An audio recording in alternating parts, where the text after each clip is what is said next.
Let's start costing chapter 1 basic concepts illustration number 1. Now this is a very simple question which involves segregation of total cost into fixed and variable cost with the help of high-low method.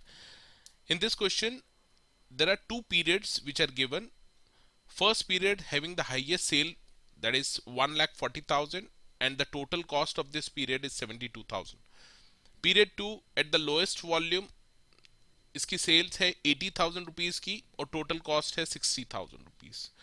The difference of sales and cost is given 60,000 दो period की sales का difference है and total cost का difference दो period का है 12,000. we have to bifurcate this total cost of these two period into fixed and variable costs. Let's see how to do this. First, you have to remember this formula, variable cost ratio, that is change in cost upon change in sales. As per the given question, we have already got the information. Change in cost कितना है 12,000 and the change in sales between the two periods is 60,000. तो change in cost upon change in sales का ratio आ रहा है आपका 20%, that is 20% of sale value. इसका मतलब एवरी 100 रुपीज ऑफ सेल्स 20% उसका, that is 20 rupees will be the variable cost. बचा हुआ फिक्स कॉस्ट हो जाएगा. Now we just have to prepare a table like this. Sales value it is already given 1,40,000 and 80,000. Total cost भी दे रखी है. Now we have to calculate the variable cost with the help of this ratio, that is 20% of sales. Sales है पहले period की 1,40,000, 20% of sales comes 28,000.